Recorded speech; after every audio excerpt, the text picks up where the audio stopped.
Hey, welcome to the channel of Bird Dog Austria. My name is Fred Grössenbrunner. I'm from Austria. I'm the pilot of a Cessna Lima 19er Oscar 1 bird dog. This is my baby. It's a 1953 bird dog, an A model that flew for the United States Army. My dad flew the bird dog for more than 20 years in the Austrian Army, and he collected more than 5,500 hours. Luckily, he was my instructor. Thanks, Dad.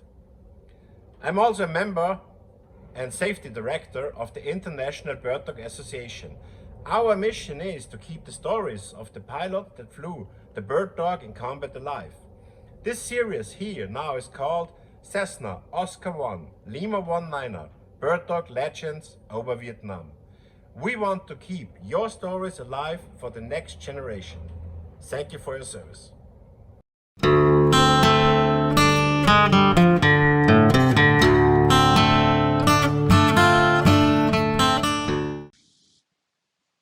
Gentlemen, this time we have a United States Air Force colonel who didn't only fly the O-1 bird dog, he also flew the O-2 Skymaster, but not in Vietnam, he flew it over Laos. Listen to him, he has amazing stories to tell. So, hey, welcome to the channel of Bird Dog Austria. My name is Fred Grössenbrunner. Today I have really the honor to have my first Air Force officer, Colonel Jimmie Butler, here live. Jimmie, welcome to this channel. It's a big honor to have you here. Well, I'm looking forward to this. I think I appreciate what you're doing to try to record the combat histories of the O-1s, and there's a great deal of it. And I flew in the war in Southeast Asia, where we had Vietnam and Laos and North Vietnam. So I appreciate what you're doing. Oh, that's fine. Jimmie, why did you become a pilot? Is there a family tradition? And in this combination, please introduce yourself from the beginning up to now. Well, certainly not a family tradition. In fact, my mother wouldn't sign for me to come to the Air Force Academy because she didn't want me to fly airplanes and get killed. So I told her that wasn't the objective. But I think part of it was my father worked at Cessna. They were building single engine private aircraft mainly.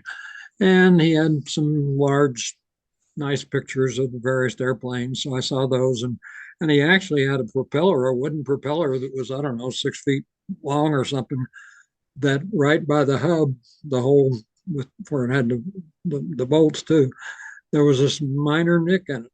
And they decided that wasn't a good enough propeller for Cessna. So he had that. So there was a little bit of airplane memorabilia around me.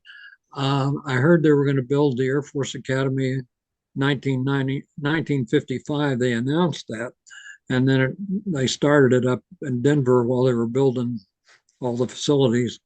And I decided I would like to try to go there. So I ended up getting an appointment from a local congressman to go to the class of 1963.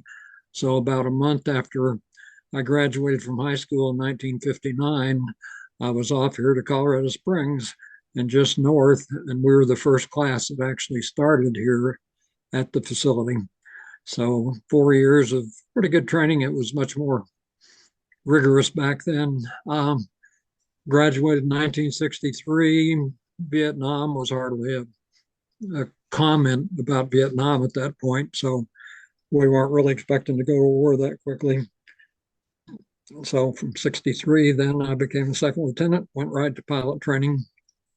I went to pilot training in Enid, Oklahoma at Vance Air Force Base.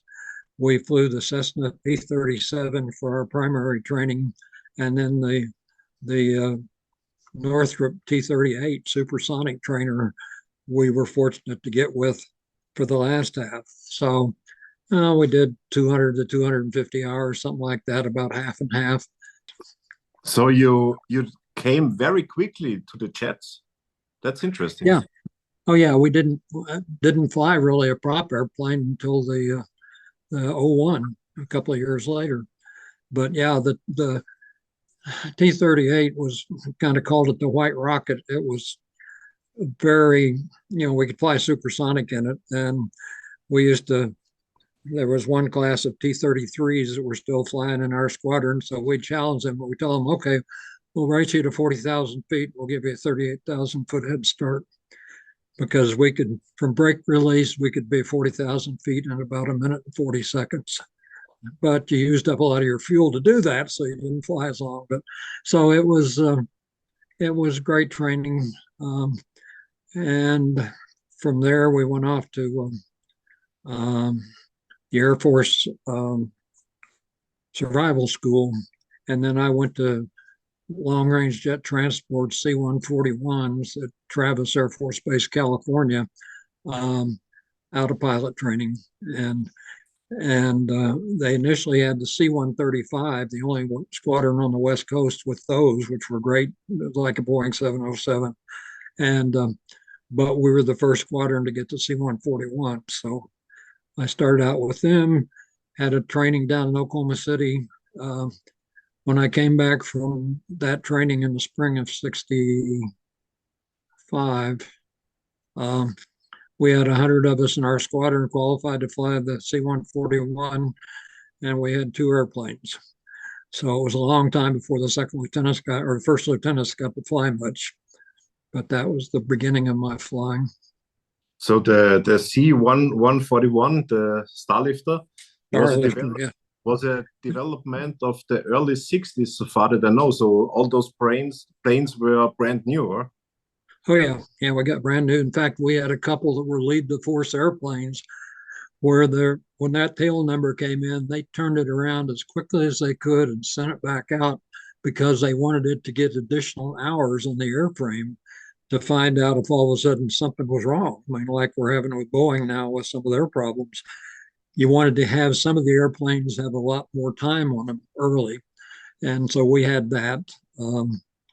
But basically, I was just a co-pilot there during that time. How many hours did you have on the C-141?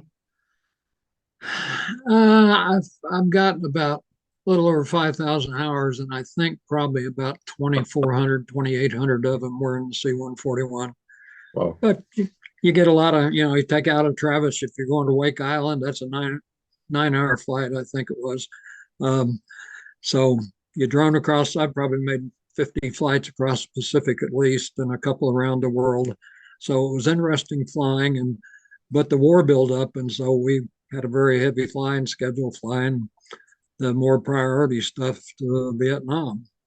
That's awesome, but you flew the C-141, and then you came direct to the bird dog. How did this happen? Who asked you to do this?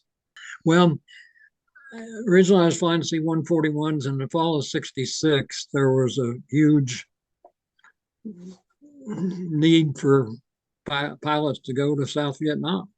And so we had a big base with 5 airlift squadrons, and we probably, I think, had maybe 700 junior officers on the base. So each week there were quotas that came down that says, okay, we need, you nominate 2 people to be F-100 pilots, 2 people to be O-1 pilots, maybe 1 or 2 other options, C-130s, C-9 Caribous, and these would come down from personnel. And our squadron would get certain ones, and we'd either pick somebody or would ask for volunteers. And so by the fall of '66, I was figuring they were getting pretty close to me. So I thought I would like to go fly the bird dog because I hadn't been a great pilot. And I thought that will teach me some good stuff that would give me more confidence in my flying. So you had the choice to choose?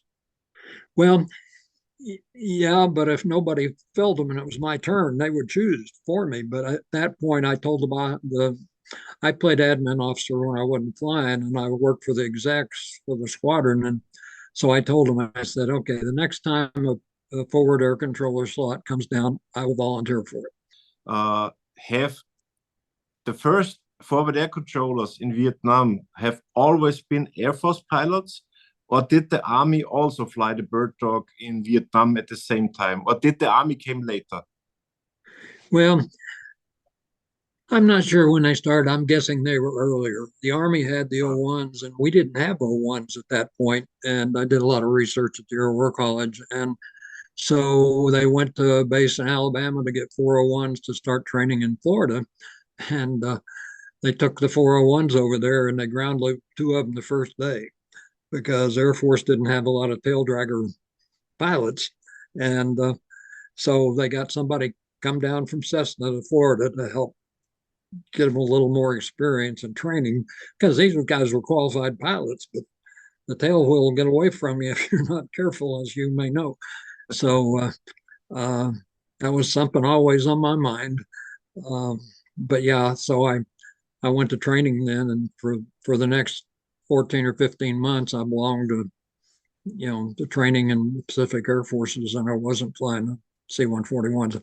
But I came back to the same squadron at the end of my tour. Where did this training happen? Where have you been?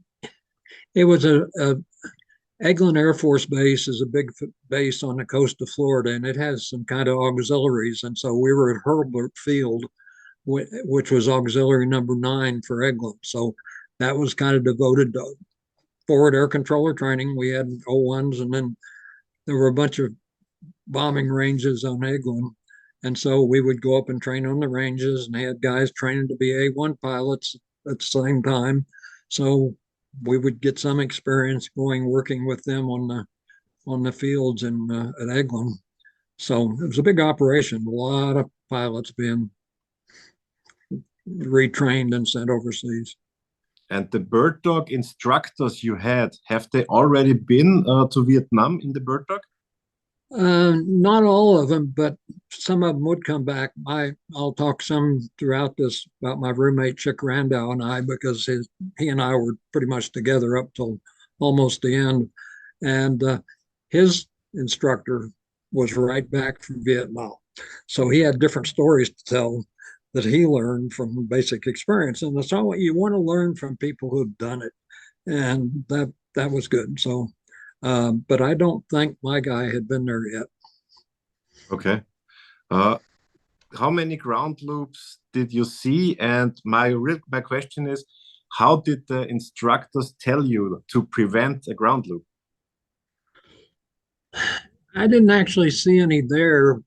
The month I was coming into my squadron in Southeast Asia, I saw on a board that they had had 2 accidents at the base, and both of those had been ground loops of guys who were over there for combat and had already flown some. I don't remember the specific stuff. It was just, keep it from getting out of control, because the more that tail starts to swing, the more it wants to swing. And, and so it was something to be alert with all the time. And, but I don't recall specific techniques. They said, okay, this will keep you from doing a ground loop.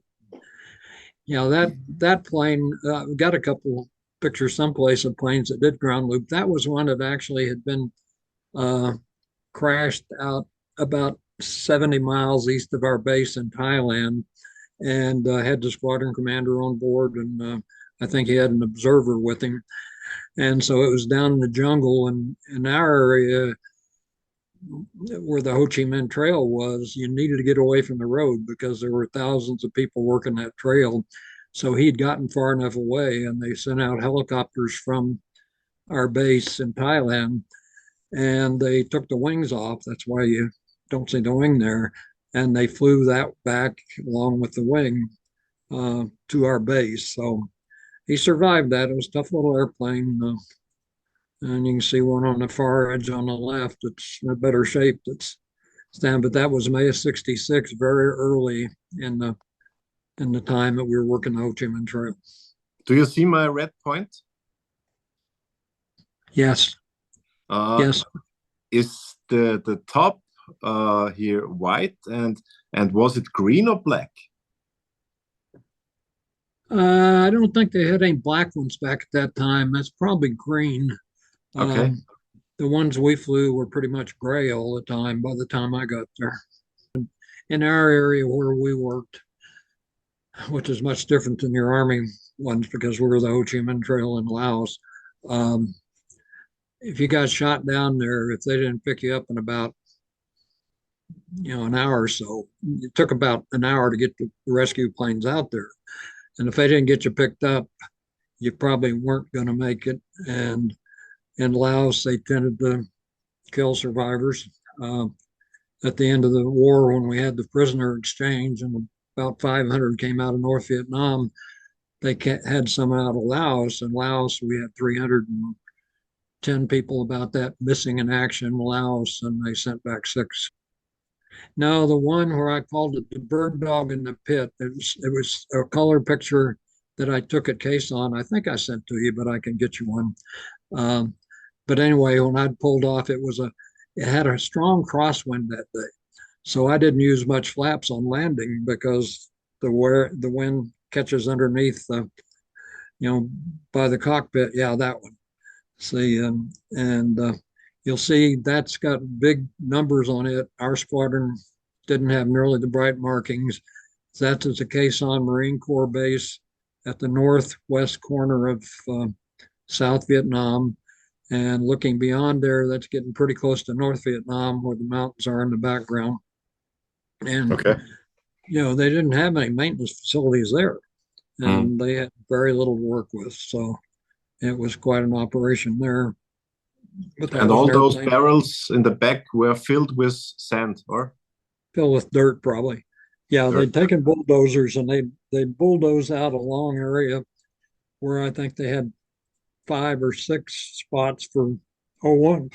So Okay. there would be another O-1 beyond the barrels. You could see a little bit of the top of barrels from the next set, Mm. and they just pulled that all to get you below the ground level.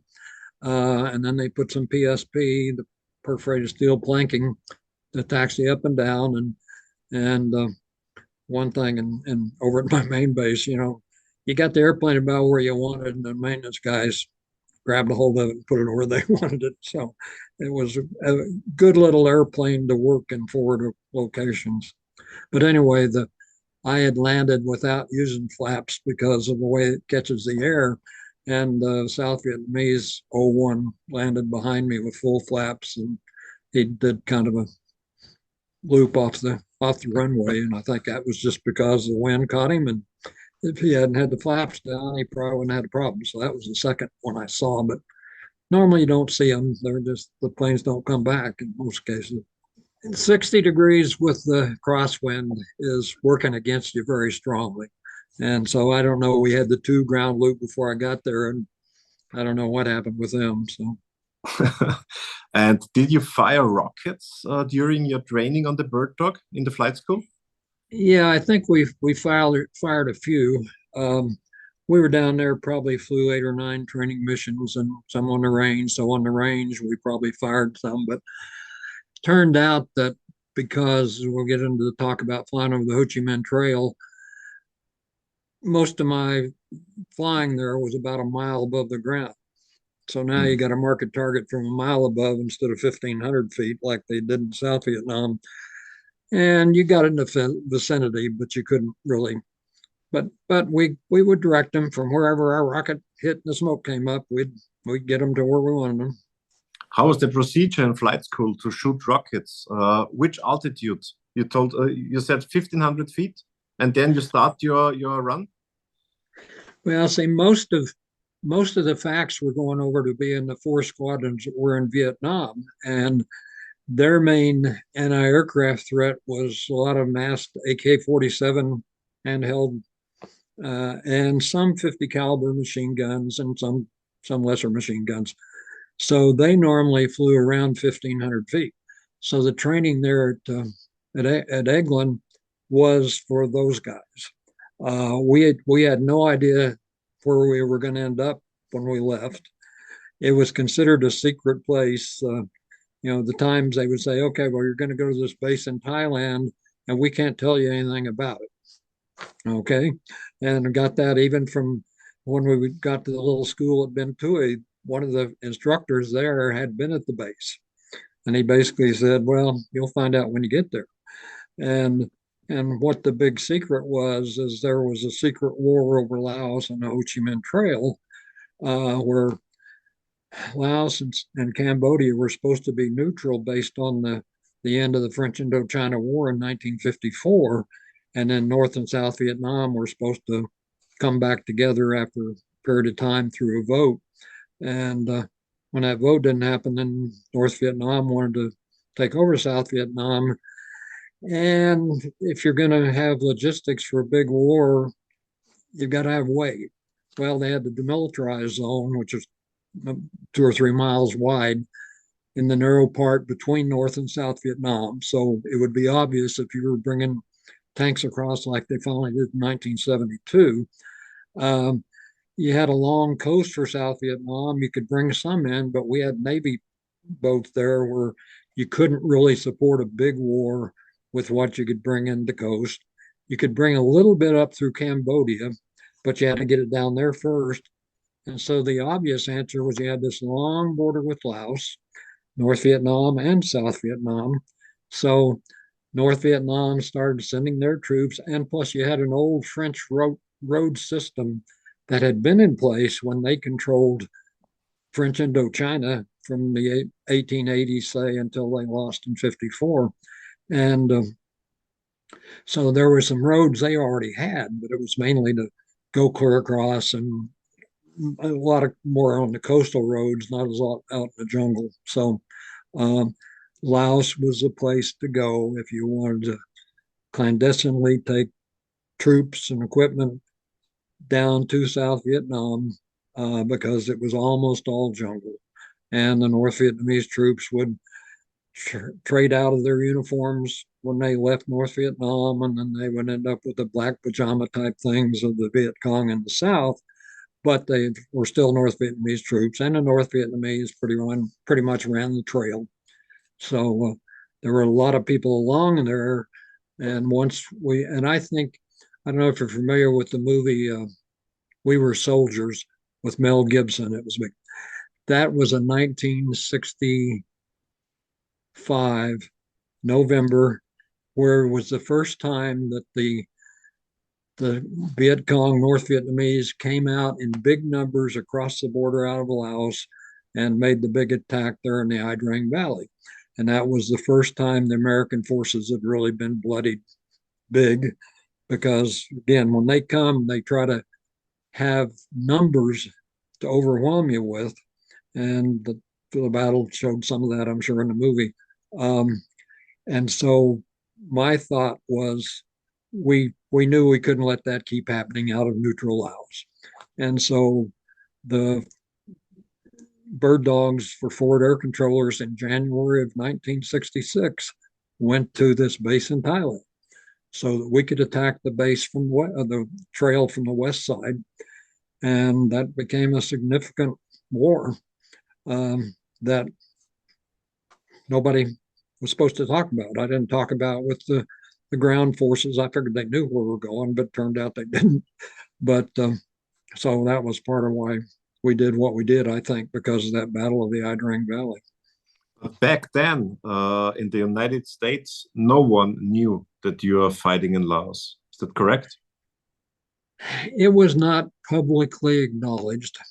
And of course, the North Vietnamese weren't going to say, hey, they're attacking our convoys in Laos. So it was kind of both of us knew what the other side was doing, but nobody was going public with it. And occasionally things would come out about it, but a lot of the troops in South Vietnam had no idea we were doing that. And Okay.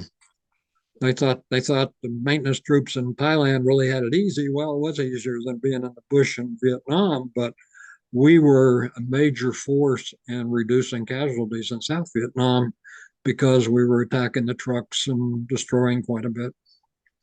The bird dog is a slow plane. How long did it take from Thailand to get to the Ho Chi Minh Trail? Well, our base was about 8 miles west of the Mekong River up there, which was the border in central Laos and kind of across from North Vietnam. And the trail, Omigia Pass, was one of the big target areas, very heavily defended, where the road came out of North Vietnam into one of the roads came into Laos. And it was only about 65 miles. You can see there towards the middle of Khe Sanh, I spent a couple of weeks there. If you come directly across there, it's really not, it's about 80 to 90 miles wide. And then our base was right across the river there. just a little higher and over in Thailand. So that area that's in the kind of tan where Laos is coming down, that was our main area working north from Quezon and the DMZ and up as far as where you see Vin on the coast. But most of the action was basically from the Bandleboy Ford. Um, and we were basically trying to stop the trucks. And because we were out there in the daytime, um, um, they stayed off the roads because they knew we'd come after them if they showed up. So it was really a night war as far as a lot of the trading of anti-aircraft artillery and bombs. At daytime, it was mainly patrolling empty roads. That was most of it. Now, we also had a little area closer to the border where you had some Pathet Lao and North Royal Laotian front lines, and I flew in several missions there in support of them. So that was much more like the fellows did in South Vietnam. And I lived at Quezon on for a couple of weeks, and that was supporting Marines like your Army pilots were supporting Army troops. So your bird dog still had small markings like you sent me here? Yes, if you think back to the picture we showed, that we had a much bigger marking there on the fuselage and much bigger tail numbers, and I think a much bigger star and stuff on top of the wings were our airplane. And there's almost, you can see part of the three sides of the square right there by that star emblem. And that was so you could fit in a different national insignia in case they wanted us to go fly out of Laos. Now, we didn't. Later, Raven Fax flew out of Laos in unmarked airplanes, but we were set where we could have made that look like a Laotian airplane and nobody would have known the difference. But we didn't do that when I was there. And that's what we took across. We only carried 4 rockets, 2 under each wing, but we always flew in pairs because of the danger of where we flew. Like I said, in South Vietnam, they were against fairly, ground troops and what they had. We were up against anti-aircraft artillery, which was 37 millimeter was the main threat to us. And it was a shell that would explode when it hit the airplane, and very few Cessnas would survive that. I've seen pictures of a couple when they were hit out on the wingtip, but that was the big threat we had. But they didn't fire at us much in the daytime because one of the rules of fact was if they fired at you and didn't get you, you tried to get something back on them. So they knew if they didn't leave you alone, they might have more trouble. Now, kind of a corollary to that, if you're a fighter pilot, one of the most dangerous maneuvers you can have against something like that is trying to get the guns, because now you're not traveling across, you're coming right down the barrel. And so it's much easier to shoot the fighters down if they're trying to attack the guns. So it was a little bit of a trade-off, but if we asked them to do it, they would usually do it for the facts. Of course, night was a free-for-all, and I flew O-2s at night, but all the rules kind of went out the window, and they fired at you when they chose because all the guns were manned, the trucks were on the road, and we were out there in O-2s and T-28s and A-26s and raising a lot of havoc with them at night. So did the Ravens fly at the same time when you flew at the Ho Chi Minh Trail, or did they came afterwards? They came starting in the summer of '67. I was told by our local commander there that there had been a meeting. Every so often, this 3-star commander of 7th Air Force would come up from Saigon and visit. And one day he asked something about, well, and our call sign was Nail. So he made some comment about the Nail Fax going way up into the north part of Laos, where it was more of a ground war between Royal Laotians and the Pathet Lao and North Vietnamese. And he said something about us flying up there in our bird dogs. And the colonel told him they don't have enough fuel to fly up there. I mean, that's up several hundred miles. And so the general wanted to know who was controlling his airplanes up there, because he had fighters making strikes up there. And it turned out there was a group of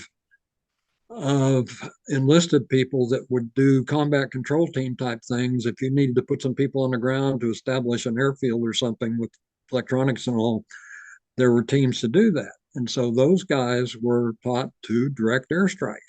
And so they would be with the Laotians up there and the need for an airstrike, and they would call it in. Well, he had a fit because he didn't want enlisted people controlling his airplanes. Well, it turns out today their controller role is mostly done by enlisted people on the ground because you can't really have a Cessna up in the high threat areas that they have. So that was done in about May, and about June, our squadron in July got a request to provide 2 pilots for a classified mission. And so all 5 squadrons were asked to provide 2, and I think they asked for 2 more. So the Ravens formed then. They went up to assign to an air base at Udorn in farther north of us, and they took off their uniforms, put them in lockers, all their private stuff, and they flew in civilian clothes over in Laos, and that became the Raven. You flew in uniform? You never flew in civil clothes? No, we always flew in a flight suit, but we didn't wear squadron patches. We had a name tag on. We had a Geneva Convention card in our billfold. We were supposed to not carry a lot of personal stuff, but we didn't make a lot of thing about us advertise that we were flying over Laos. Now that is a O-1 bird dog that in Papiokum, I think that we started testing night program about the time I got there in February 1967. And they had 2 or 3 black O-1s painted at that point. And unfortunately, they sent one of them out in the daytime, and it got shot down immediately because it drew the gunner's attention. You can see beside him, right below the window, there's a bunch of little trucks painted on there that they'd paint little red trucks on based on what had been killed by that airplane. It was a very risky flying an O-1 at night over jungle where you don't have any landmarks. We were map readers.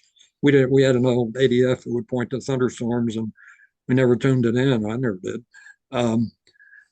And so we got where we needed to go based on map reading. We had and that directed airstrikes and maps were 1 to 60,000 scale, which gets you down pretty tight. And the problem, and I make this comparison, is we had this little base in Thailand, and you kind of pointed where it was, and then you went out over Laos, and it was about 60 to 100 miles, depending on which part of the trail you were going to, that you had to navigate across at night. Well, and I made the comparison. This is a little like if you're in Hawaii with an airplane and you want to fly to California, you can take off and go east, northeast, and you're going to hit someplace in California. Well, it's kind of like that going to the trail. You could fly out there for about an hour and you'd start seeing all the bombed out areas. So even as a pilot, I could see a lot of the spots on the trail that I recognized from day flying when I was out there in the O-2, because there's just a lot of places that have really been heavily bombed where there are river fords and this kind of stuff. And so you could get there. And then the thing I make is now imagine flying back to Hawaii from California and you don't have any real navigation. It's going to be tough to hit where you want to go. So that was kind of what they were facing. And a big part of Southeast Asia, people who live in the tropics, is the monsoon season. Winter was our dry season, and Vietnam had a wet season. And then start about April, May, we started getting rains and they started clearing up. And so that was a big factor. So actually, the North Vietnamese closed down the trail in the summer of '67 because they couldn't keep it open in the monsoon. I did a lot of research at War College, and one of the things on weather I found at my base was the normal annual forecast for May through August at our air base was 80 inches of rain. Now that's 2 inches of rain, 2 inches of rain every 3 days for 4 months. Now I think about living through that. And it was hard on us because it was dangerous flying to go out there when the weather was bad, but it was hard on the enlisted support troops. They're out there in the rain having to take care of us and, fix the airplanes. There were 3 or 4 little, I think there were 5 little hangars where you could bring an airplane in, but everything else was something like that one picture you showed, just lined up out on the PSP. So weather was a major factor. When they opened up the trail again in October, we were ready with the O-2s. We had a tack in where we knew where we were. We had a pod of 7 rockets, and then we put flares on the other pylons so that we could drop flares to start a strike. And then the T-28s would drop flares as they came off the target. They would light it up again with flares. And the system actually worked pretty dang well. Have you had any kind of aerial threats over the Ho Chi Minh Trail? Not down where we were. There were MiGs that came down some into the northern part of the Panhandle in North Vietnam, but nobody really came over where we were. Okay. There were reports of helicopters coming into Thailand at night, but they never were threats to us. But no, we didn't have aerial threat. The main threat we had was 37 millimeter anti-aircraft artillery. And then, of course, later there were surface-to-air missiles along the Ho Chi Minh Trail, which shot down a couple of gunships. But our threat was 37. And they also had a 23 millimeter. The 37 had this piece that was about this big that came up and was going to throw all kinds of shrapnel. They had the 37 and then the machine guns, ZPU. Is that correct? I think, is it this one? Is what? Oh. Yeah, that's 37 millimeter anti-aircraft artillery shell. You see, it's 14 inches. The black tip on it is what came up to us. Yeah. They would fire those out of sometimes a placement of 4 barrels together, sometimes 2. And there was some question of how many rounds at a time, but each barrel would fire 12 to 15. So if they fired at you, and this again was night in the O-2 where I really had experiences. Pardon me. When they fired at you, I flew about 3,500 feet at night instead of 5,500, and most of the time it worked out. But it took them about 2 to 3 seconds to get to you. So part of the daytime, our rule was don't fly more than 10 seconds in a straight line when you're over the guns. So I was going to get you sick in the back seat if you're out there for your first time, because it's hard not to get sick when you're not the guy holding onto the stick. So you had that chance at night. They would come up and you'd see the tracers coming, but you had maybe 60 shells, explosive shells coming at you. Did you know at this time about the tunnels? Did the VC also had tunnels in Laos, or did they only have them in Vietnam? My thought is they were primarily Vietnam because they had a lot of troops there and they could hide them underground. Where we were, they hid the trucks someplace at least 200 meters off the road, because that was our rule. If we could strike any place within 200 meters of a motorable trail. Now that didn't include villages. We didn't normally go strike a village, but for 200 meters, we were free to attack, and we could get Laotian permission sometimes if we needed to do something else. But so they knew the rules of engagement, and so they had their truck parks at least 200 meters away from the road. I went out on the trail in Laos back about 20 years ago, and we went down one of these places where they had the trellises, had been. That's what they do when there were open spots. They would weave fresh foliage and trellises, and the trucks could go under them. And so whatever they had there, maybe they dug some caves or something just partly for get out of the rain and help. So they may have, and there are a lot of caves in Southeast Asia has this karst formations of mountains. There's a lot you've seen in some of the James Bond movies these vertical pieces Yes. of mountains with some trees on them. Well, that's called karst. And it's a limestone that over the years, a lot of it's been hollowed out. So if the karst mountains are there, often there's caves right there. But for, as far as basic tunneling, that was not a concern of ours there.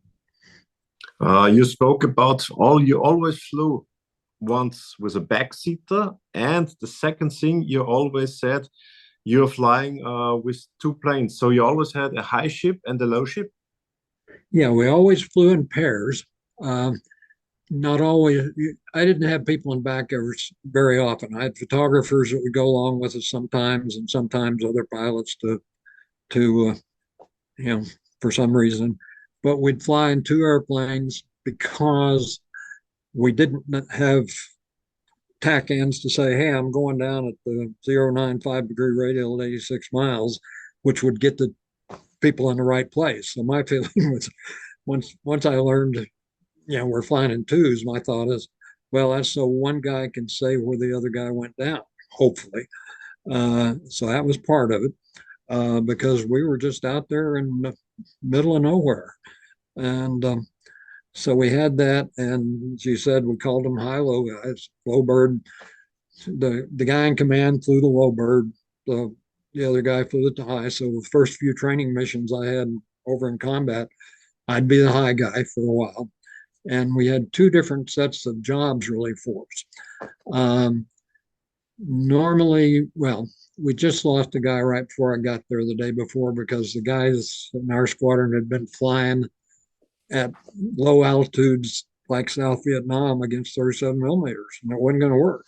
And so that day there was a lot going on because we'd lost our pilot the day before, and three guys on a helicopter crew went down with him after they picked him up. And so we'd lost four guys from the base that day, and the guys that been around the squadron for a while, they were upset. They just, they'd known it wasn't survivable. So that day, 7th Air Force said, okay, we feel the effective range of a 37 millimeter shell is 5,600 feet. And that basically is the range that's still pretty much going. It will go on up to 14,000 where they detonate them. But the trajectory has fallen off to a point where they're not as likely to hit you above 5,600 as below. So I said, okay, low man will fly 5,600. The high guide fly generally 500 feet above. Now, there was never formation fly. Mm-hmm. First guy takes off, the other guy gets behind him, and we didn't have necessarily the 500-foot separation going out. But once we got in the zone, then you're about 500 feet. You were flying patterns that, very random. He's flying random patterns because if you flew too long in a straight line, those shells could get to you. And you had to make them concerned that you weren't going to be where they shot if they decided to shoot at you. And so generally they didn't shoot at us a lot in the daytime unless they could get a free shot. If you came in under the overcast, they might very well go after you because they'd think you couldn't get fighters on them. Did you also have those bulletproof tanks, the self-sealing tanks? Not that I know of. That never really came up. My aircraft never got hit. I was very close. One time I was pressing, we were running a Navy mission, drop sensors along a trail, and I'd kind of hadn't got them turned in the first time, so I had to go around, and so I really pressed my mark, and it was on a road east of Chapone, between Chapone and Quezon, Vietnam. So there weren't a lot of anti-aircraft guns along there, and I pressed my mark to get it real good for them. And I heard an AK-47 firing at me. So so I was down lower than usual, and because I wanted to get this right. And when I came off there for a while, there was a much different reading between how much fuel was in the two tanks. And so I thought perhaps I'd gotten hit and was losing fuel. But the question of, was it self-sealing? I'd never heard it being that way in the O-2. Maybe it was, but we weren't counting on that. And eventually, after I stopped maneuvering so much, they leveled out. So part of it was we would do hard, fast maneuvers as facts. And part of it, you just had sloshed the fuel away from the fuel indicator, I think. And so I didn't really get hit, but I don't have a good answer for that. Because I know I spoke with several army guys, and they told me, yeah, they work pretty good. So, and the next question I have, what about your flight suit? Did you wear Nomex? No, Nomex wasn't around then. We had Okay. the plain old green bags, as we called them. Mm. For the gear that we wore, we had regular flight suits. I talked to you about that vest I had. I kept that down here. We had a survival vest we had that had two radios because it It was was like important. this here? Yeah, that survival vest we all had. It had two radios because if you didn't have a radio, you probably weren't getting out at all. Okay. Some other little things. He's got an M16 that we carried. Um, I had they gave us The Colt? kind of flak vests, and most of them were this K-pop kind of a fluffy stuff that I didn't really think ought to shot. Stop shrapnel. And they had this one vest that was kind of a two-piece that just kind of hung down straight with a bunch of little metal lines in it. And Black vest, yeah. so that was my flak vest that I wore. Okay. Didn't have much else. There was a fairly, I don't know, half-inch piece of steel under the seat. But that was really all the protection we had. So did you have parachutes which you're sitting on and leaning on?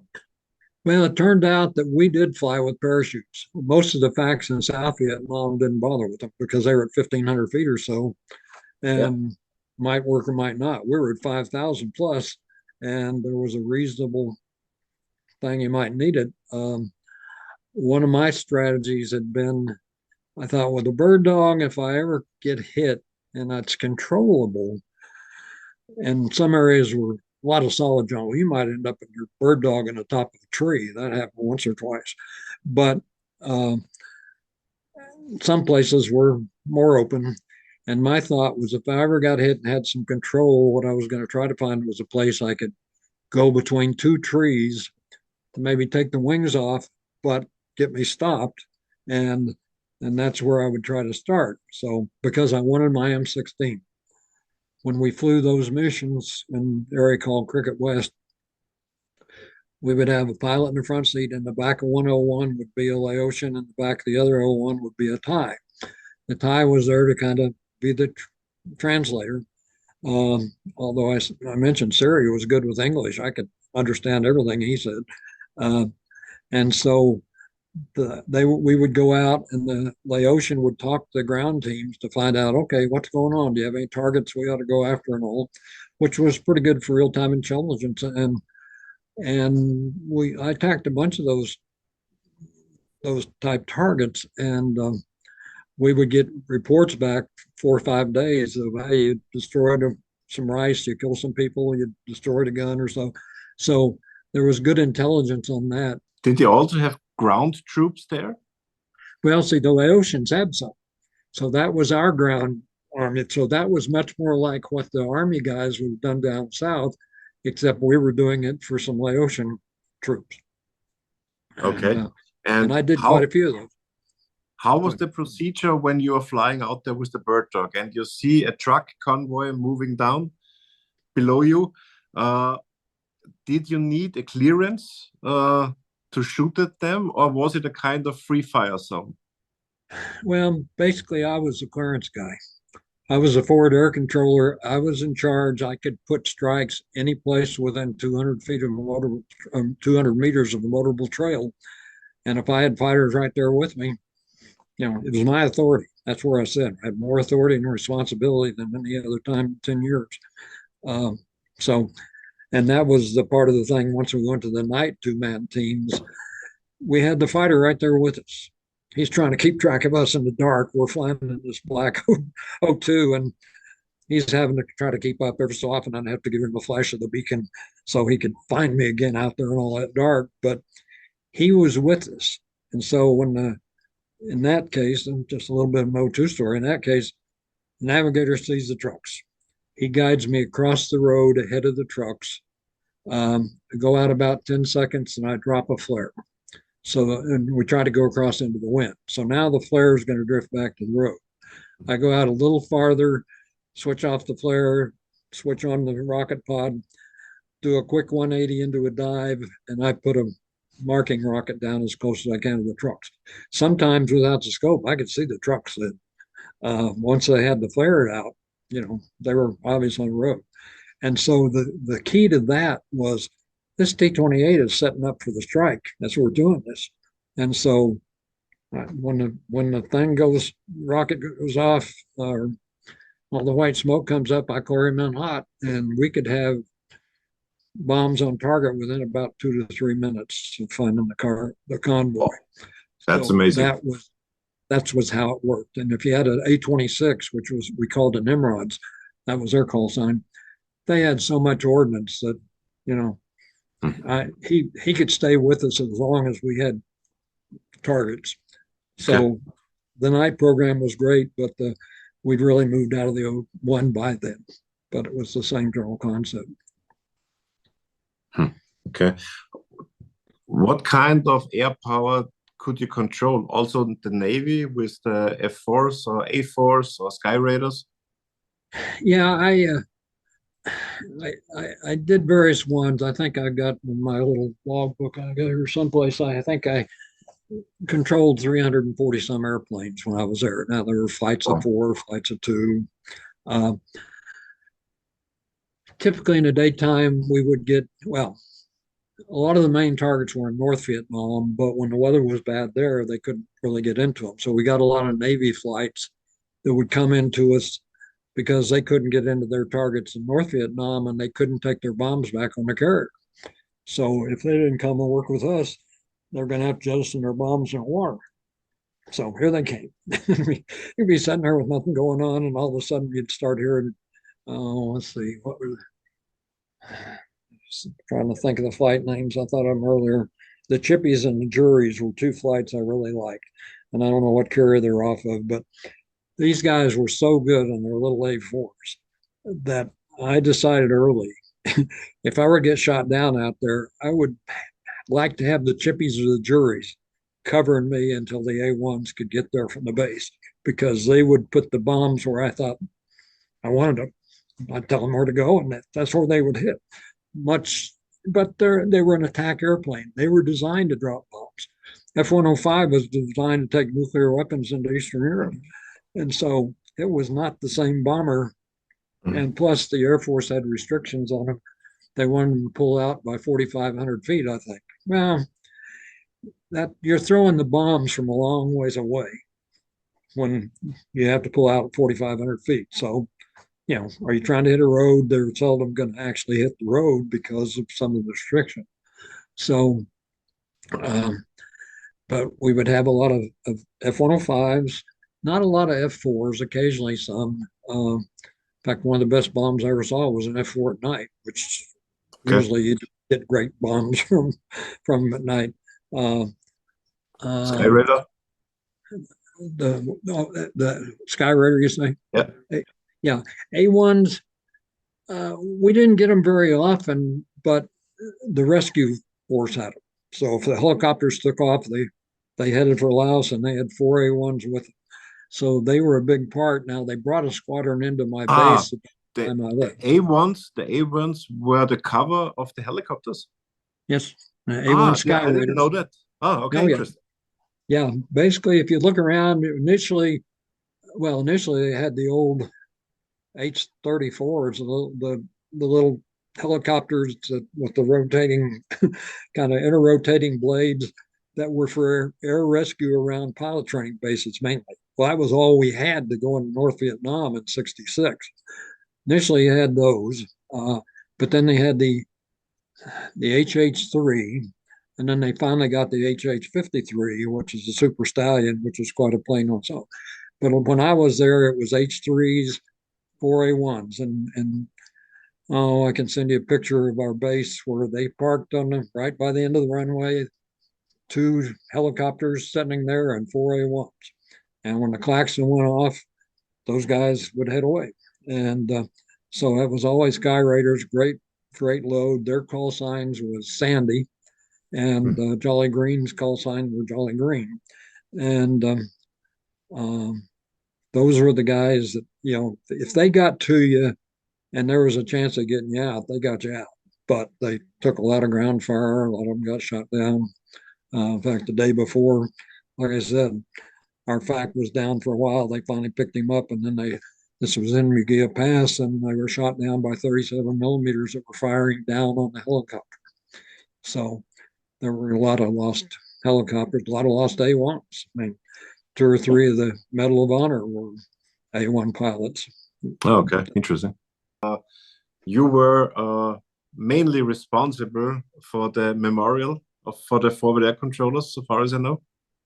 Well, in Colorado Springs, we built a memorial in 2008 to forward air controllers. So you had O-1 pilots, O-2 pilots, and some OV-10s. So it was kind of a slow FAC memorial because some F-4s did some FACing and F-100s later. But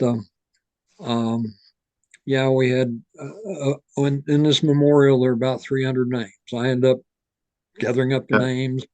I put names on there of, if a South Vietnamese guy was in the backseat and they got killed, I put his name on there.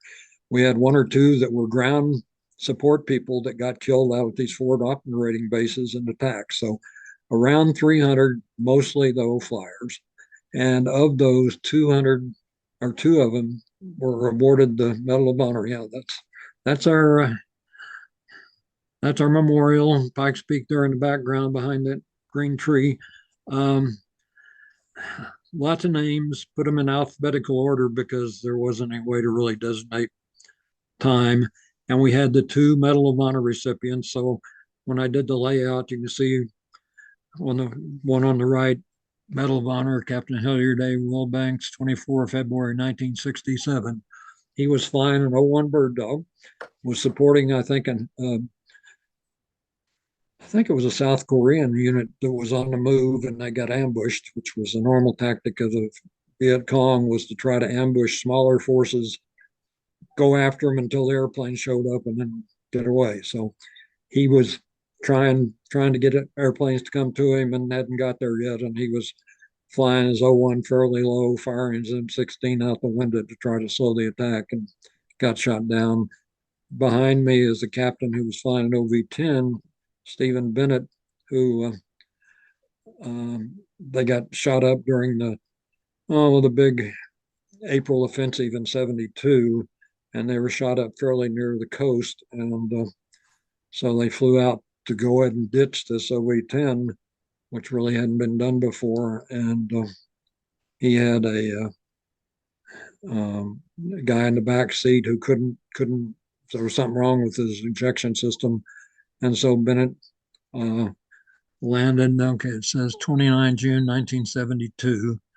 He ditched off the coast of Vietnam, and he died doing that, and the guy with him was saved.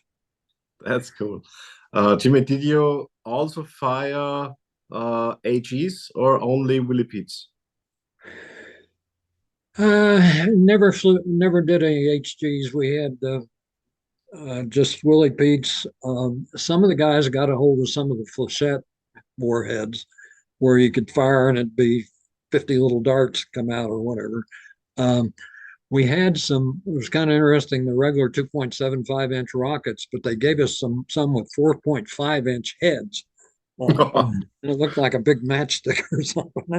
And I didn't care much for them because when they took off, they would just kind of spiral out there, and so that was the only difference I had. Other than that, it was all smoke rockets. All really yeah, that could be deadly to you if you stuff would. There's a book available. It's still available on Amazon and many other platforms. A Certain Brotherhood. When did you write it? Is it the 2011? Well, that's when I made the ebook version of it, which is probably the easiest to get.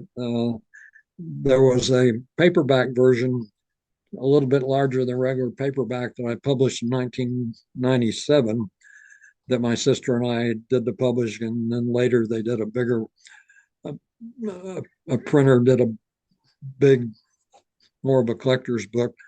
But this was a cover that was made up by a local artist here who's an aviation artist, and this was to represent one of the scenes in the book was O-1 being down in Bugia Pass after getting an inverted spin, and what it was like to be down with guns firing down.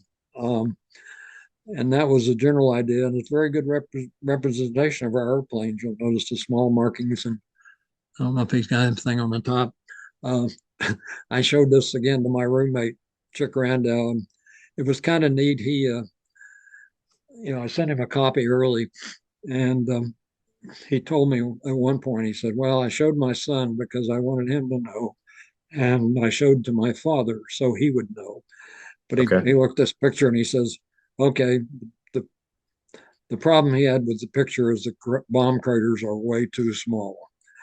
There were bomb craters over there that the O-1 could sit down in and be totally below ground level. So the bomb craters in Bugia Pass were much bigger than that, but that was kind of what this cover was supposed to depict. Yeah, it's totally interesting. I saw a documentation in Laos.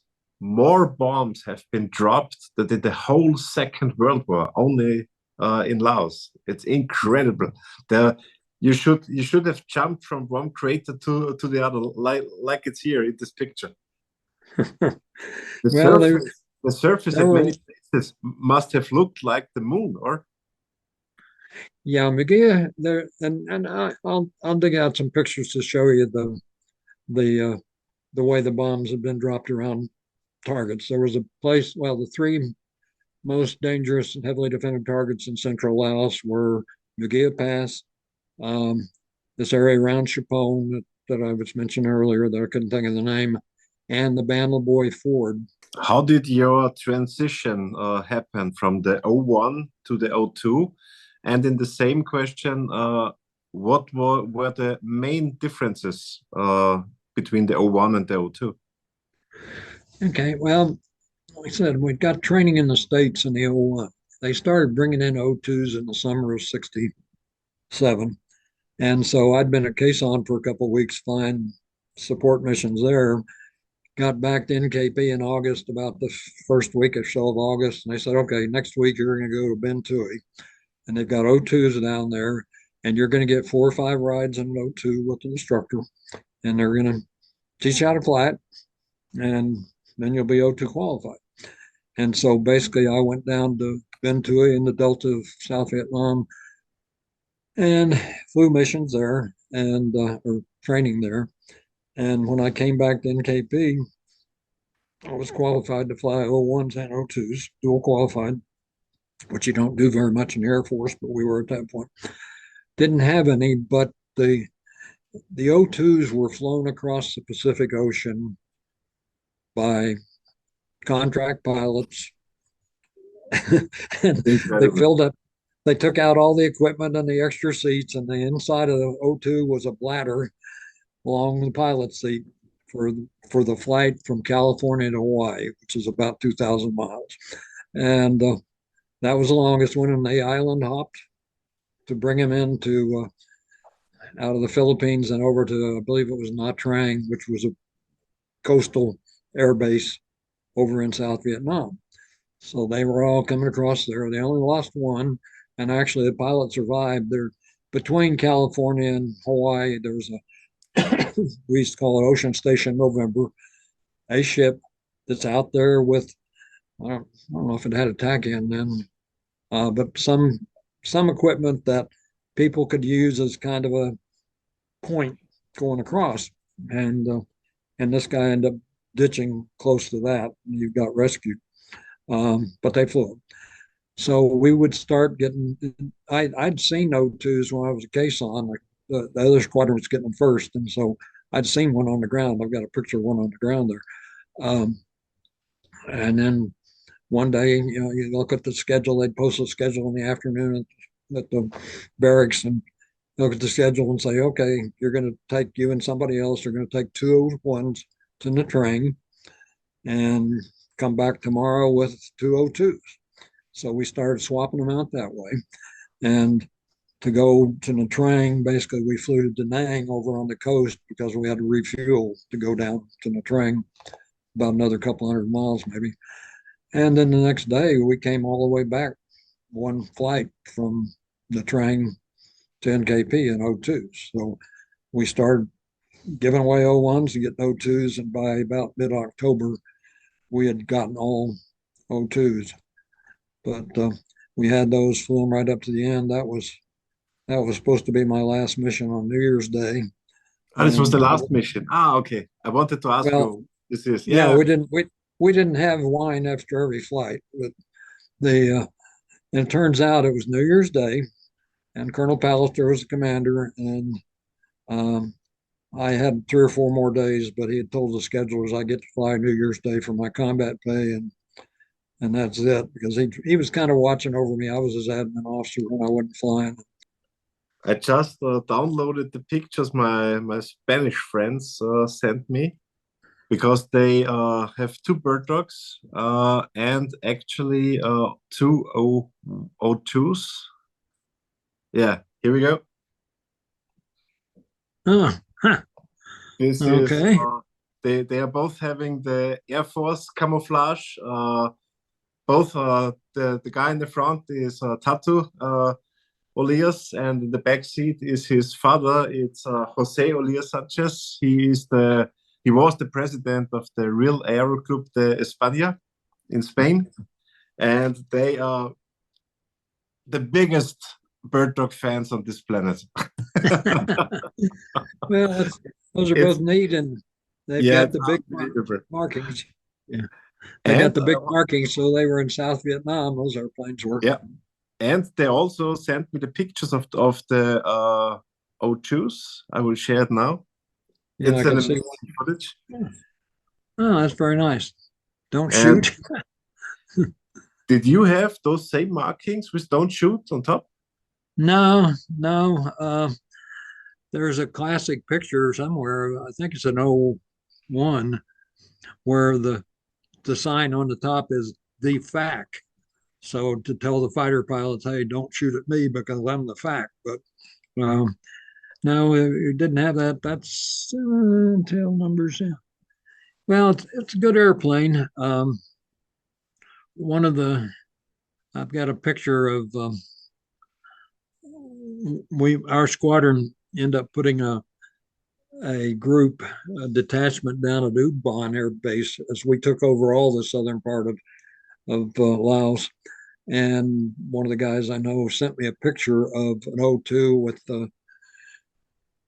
had been hit on the wingtip by a 37 millimeter, and quite a bit of it had been taken off. And but the guy got it back. And then what my friend told me, he said what was strange was another O-2 came in the same day with almost exact same damage from probably the same gun position. So, okay, yeah, that's where we usually flew in the left seat. And when I talked about left seat, right seat, you got a little window there that you can see by his hand. You could open that, and if you wanted to put out a smoke grenade, which was more important for the guys flying low in South Vietnam, you could activate it and try to get it out through that little hole. I'd much rather throw one out the window of an O-2 or O-1 than do that.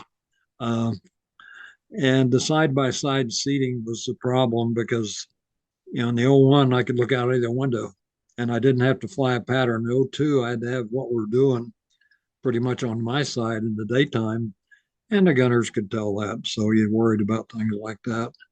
But it was a good, reliable airplane. I liked having it. I liked having the TACAN and the extra missions. I flew 3 missions, I think, over 5 hours.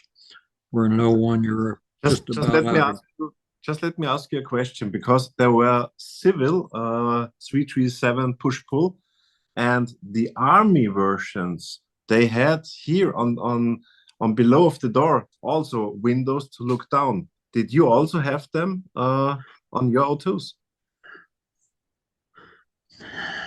No, not where that is. In fact, those two windows there Yeah. behind the pilot are a little different than we had.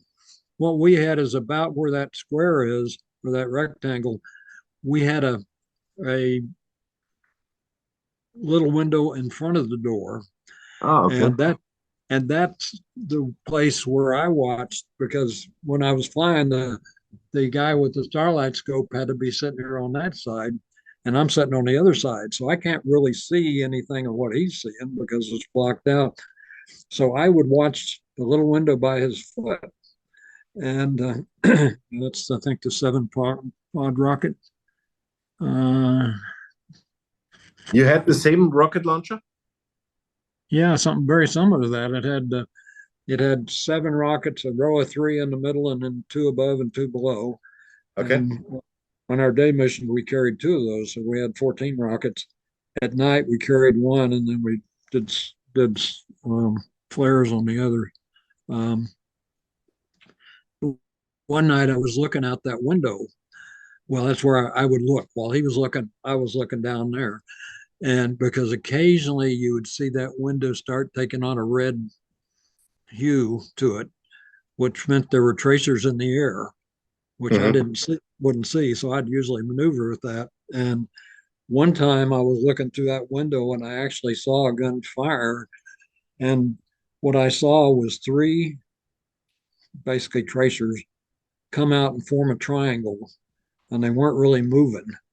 And you've probably been taught, hey, if you're flying around, you see some other airplane, if he isn't moving, he's just getting bigger on your windscreen. You guys are going to the same place. So I'm looking down there thinking, okay, those 3 are going to be dang close on this one. But from that range, a hit would have still been pretty hard.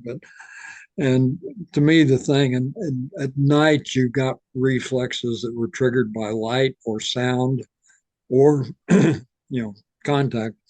And to me, that 4th shell probably came out of there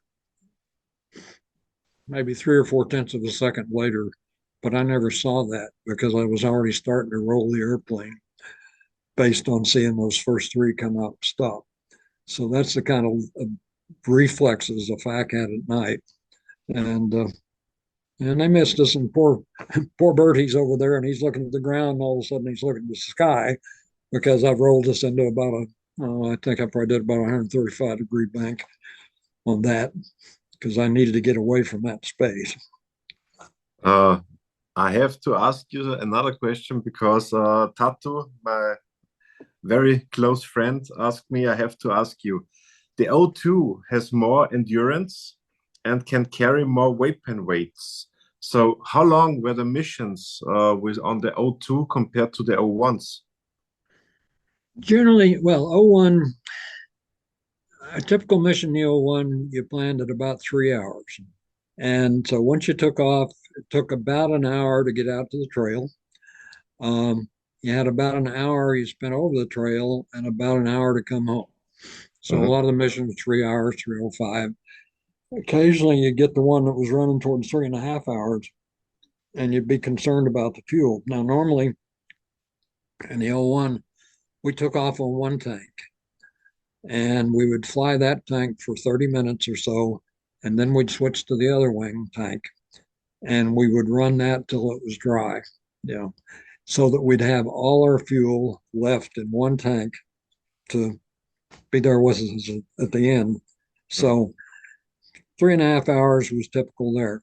I don't know if they really told us to fly longer than 3-hour missions in the O-2, but you could get out the trail quicker. And so a lot of guys probably flew 3 or so. You just kind of went out there and messed around until wasn't much to do, and then you'd head home. But I'd have flown 3 that were at least 5 hours. And one of them, I think I was telling you, we talked earlier, I'll be coming back about 5 hours, and I entered the traffic pattern, and one of the bases, C-123s, is going to go out and drop flares, and he's taken off, and the flare pallet came out of the back of the airplane onto the runway and got a little fire going. And so, they're going to have to take care of that. And we had the runway rebuilt with a different set of planks in about April. And during that time, we flew our O-1s off the taxiway.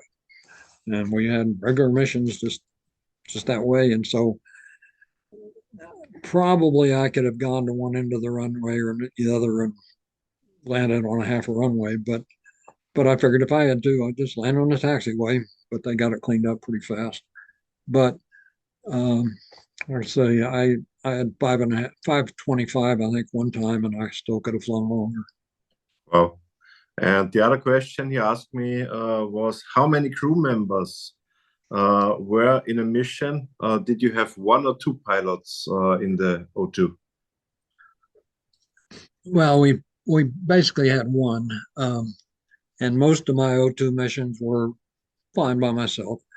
But for the night missions, we had either a pilot or a navigator in the other seat with a starlight scope, so we flew at 2 at night. If I was doing a mission, I didn't do many missions with the LAOS and the O-2, but mostly solo. And then we had a special Navy squadron come in that was going to fly the Ho Chi Minh Trail at 500 feet, dropping flare or sensors, which as facts, we considered that almost suicidal. And so as soon as we found out what they were going to do, we basically had a Navy commander, a Navy pilot sitting in the right seat on most of those missions. And for the whole mission, I'm teaching. I'm trying to say, okay, here's what to look out for. Here's what you're going to see. Here's this, that, because we needed them to get as smart as they could, as quick as they could, because they were flying a terribly dangerous mission. Yeah. Tatu from Spain actually is a craftsman. That's why I think the next question is, the hydraulic system of the landing gear is one of the weak points of the push-pull.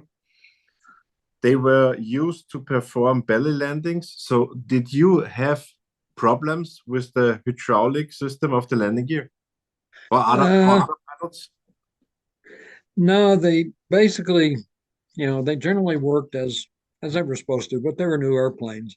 The one that did have right after I left, one of the majors had to land with the gear up, and that was because the ground fire had punctured the hydraulic lines for the gear, and they wouldn't come down. Well, the O-2 has this little air bottle that says, okay, I will blow the gear down and lock for you, but it went through the same lines and blew air right out of the line, so he couldn't get his gear down. So if your guys get shot at much, then they may have to watch out about that. But I don't hope so. Generally, early on, we weren't having trouble with the gear at all. Never. Okay. And were the performed maneuvers to shoot the rockets, were they similar to the O-1s or were they different? They probably were a little less violent with the O-1. Basically, with the O-1, when I was getting ready to mark a rocket or fire a rocket, I would pull up almost to a stall and then kind of kick a rudder the way I wanted to go down, nose down, and hit it. I don't think I did that quite as wild with the O-2, but generally you're doing the same thing. You go up to lose some airspeed, come down, point at your target, and you fire off the rocket. And as I said, when we're doing it from 5,500 feet, you don't expect accuracy like the guys at 1,500 could do it in the south, but we can make the strike. I have another guy, a very close friend of mine, is Andrea Rossetto. He was reproducing a bird dog that Rick Shoup flew for the Swamp Fox, or that is his bird dog, and it's a reproduction of the original Mekong Mauler bird dog that Rick Shoup flew. By the way, they had 8 rockets, 4 and 4, and every pilot has his own bird dog. How was it in the Air Force? Was there a Jimmie Butler bird dog, or did you have to use different types bird dogs? No, we didn't have that. We had our own call signs, But basically, you showed that picture earlier of our flight line with all the little bird dogs lined up, Yeah. and they had 3 flights for maintenance purposes, and they had the top of the tail was marked with the color of red, yellow, and green, maybe, or blue. So when we would come in, this is a little parking ramp we had that was off the main parking ramp at our air base, and I think we came in the far end, and we would taxi down this center line, and there's some more airplanes over on the right out of the picture, and um, we would come down there, and they would tell when we came around the corner, they could see what color the top of our tail was, and so they'd decide where they would want to put them in the line, and so we'd end up coming, and we'd stop on the center line, and while I'm getting my stuff ready, and after I shut down the engine and stuff, 4 or 5 of them grab the airplane and they put it where they want it. So off they go, and when we got ready for engine start at the beginning of the mission, they'd help me get all my stuff loaded and be on board. And as soon as I closed the door and I was finishing up on my checklist, they'd grab the airplane. A couple on the there's a little handle that comes out back in front of the tail on each side, so you could grip it there, and then the structure leading up to the wings, and they'd grab it, get me out on the center line and ready to start. We had superb maintenance support there, and I always compliment them that they were always there. I never had an error abort out of a plane I got from them. They had to come up 32 sorties a day out of 20 or 25 airplanes in that range, and never was there not a plane ready for me when I got there. This is quite an interesting question. Which were the differences in the terms of performances between US and Vietnam? Because it was way hotter and the humidity was way higher in Vietnam compared to the US. Was there a difference that you felt in the performance? I don't think I noticed, partly because when I was doing them in the US, I was kind of behind everything all the time, and I wasn't really that good of saying, okay, this is this. And when we got over there, we pretty much, I don't think the humidity did as much to the airplanes as it did to us, with the guys getting rained on and us trying to find our way through the clouds and that kind of thing. So I don't really have a good answer for him there, but there was a lot of water and humidity at certain times of year. Another thing that was interesting was basically the trail was east of us.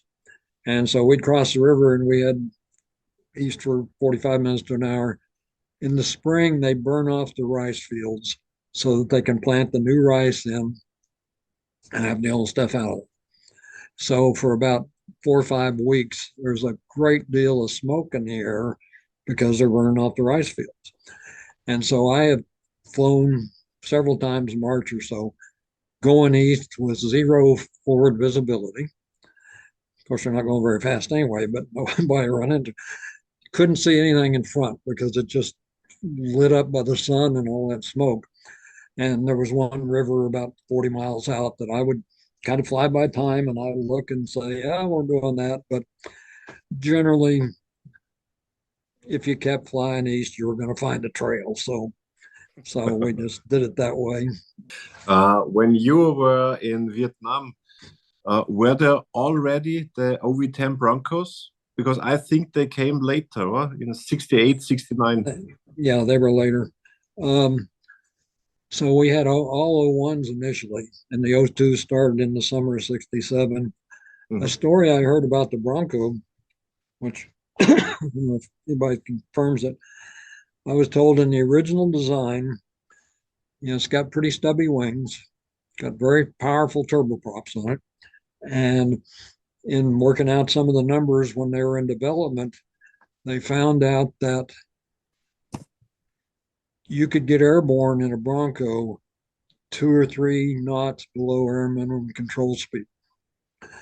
And that's not a big deal, but what that says, if an engine quits in that little time frame, your only option is to pull back the other engine. because it's going to roll into the ground if you're not careful. And so that really said it didn't meet the standards for an Air Force airplane. And you can see how short the wings are there. Yeah. Big engine, very powerful engine. And so what I was told was they had to go and redesign to extend the wing some so that the aileron was out just a little farther, such that it could control it. You know, the guys that flew the Bronco, I think, pretty much loved it. Another story I heard was here we flew the O-2s at night, and gee, it sounded like, hey, flying a Bronco would be great at night. And again, just scuttlebutt from somebody, I heard that the shape of the canopy was such, it was more of a rounded, where we had straight windows on O-1s and O-2s.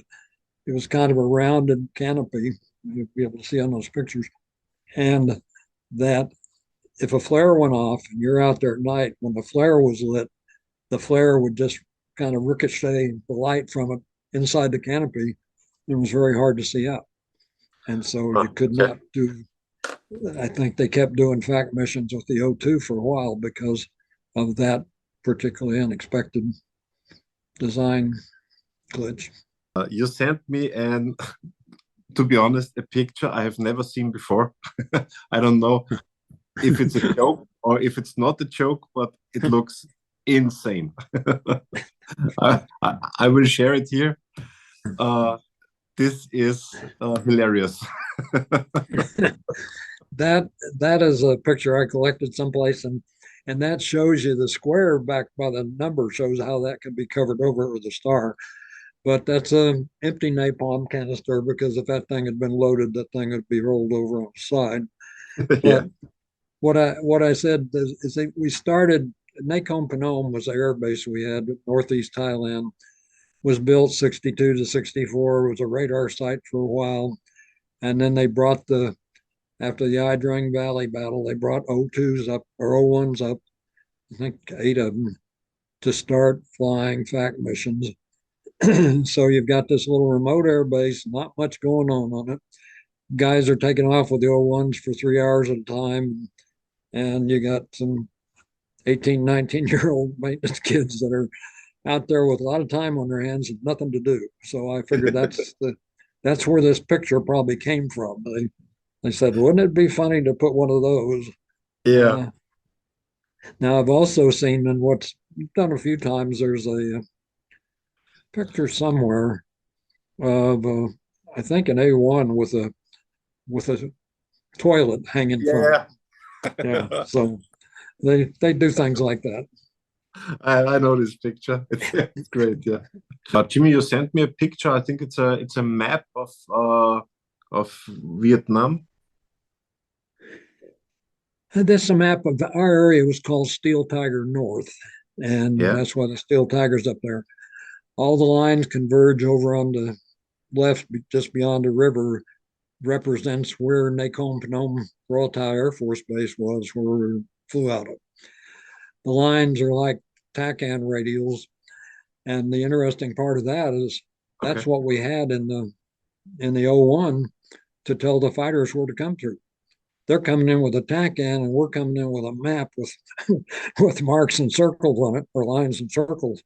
And some of our guys went down to the fighter base at Ubon to see if they could FAC out of the back seat of an F4. And they came back and they said the fighter pilots say the biggest kept secret of the war is that the O-1 doesn't have a TACAN, because we'd always say, okay, come out to the NKP's channel 89, 095 degree radial at 60 miles, and we'd be there, because I was saying, okay, that's where I am on this map. The reddish orange lines basically represent the Ho Chi Minh Trail going through Laos. The part up here where it says Magia Pass, that's the border between Laos and North Vietnam. But that's the big overview map we used, and then we had the 1 to 60,000s that were kind of what the ground troops used to be more fine and where the locations were. I heard from another interview that some of the maps were still from the French. Well, they could be. The Army guys, no telling what all they had. We generally had fairly up-to-date maps, although when I was flying out of Quezon, there was a square on my map that says we don't know what the altitude information is in this. So I mean, we're at the far side of the world, and this was the 60s, and it was not GPS time, and it was not satellites. And so certainly with the O-1, we were kind of out there rather primitively flying around. How was your homecoming when you left Vietnam? Um, Turns out I had gotten to go home a couple of times. Because we weren't in the war, we weren't authorized R&R. So the position of the squadron is we will give you 2 14-day leaves. If you want to go to Australia or whatever. Well, I've been flying the Mac line. I knew how to get across the Pacific, and so I got home for about 12 days twice. So at least that helped. Yeah. That was my retirement day from the Air Force Space Division in Los Angeles. They usually give you, something like that. And I've got that on the wall back here, I think. Yeah, I see it, but it's absolutely incredible, sir. Wow. Well, it was different walking. I had most of those ribbons. Of course, they gave out ribbons for this and that, and marksmanship and all, but I had most of those ribbons when I came home. And back in the time where if you hadn't been over there, you only had 3 or 4, and so it gave some kind of instant credibility, and facts generally had earned it. So what awards did you get? Which medals did you get during your Vietnam time? Well, the one on the left with the star and the blue and red and white ribbon is a Silver Star. Silver Star, yeah. Yeah. And then the Legion of Merit was just kind of a retirement thing. And then the Distinguished Flying Cross was next to, is a third one. This one? Because, yeah. And then the next one is a Bronze Star. Now, a Bronze Star can be with a Combat V, which a lot of infantrymen and people on the ground have earned for real bravery. Turned out I got that one, and usually flyers don't get it. And I got that really for all my admin work. I started after I was there about 2 months. The middle medal there that hangs down, that's the Air Medal one. I don't know. I've got something like 16 clusters. Yeah. Yeah, I can't quite see them there. I think I've got 3 silver clusters and 1 bronze, which is 16 more times getting the Air Medal. But over there, we would get an Air Medal for 20 missions over Laos or 10 missions over North Vietnam. So some of the guys that flew transport missions that flew 8 or 10 missions a day, they would get quite a number of Air Medals. But they were taking risks at these little fields they went to, and then some on the right were the Vietnam type medals. But Yeah, but you're absolutely highly decorated. It's really incredible to see this. I have never seen something similar before. So wow, I'm really impressed. Yeah, absolutely. Yeah, but for me, especially, my son is now 7, and he loves flying the bird dog, and hopefully one day he will see that Daddy spoke with all those cool guys that flew the bird dog in combat. Oh yeah, well, I appreciate what you're doing. I think you're making a great effort at this, and you have an honest interest in this. That's nice to open up and tell you some of the stuff that I don't say unless I get asked. Jimmie, thanks for the interview. Okay. I hope we can stay in touch. Would be wonderful. Yeah, but I appreciate your effort. Same to you. Gentlemen, I hope you enjoyed the video with Colonel Jimmie Butler, United States Air Force, Oscar-1, Oscar-2 pilot.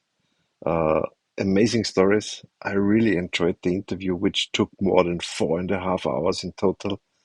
I couldn't post everything here, but I hope you enjoyed. Please leave a comment below and give me a thumbs up. Thanks for watching.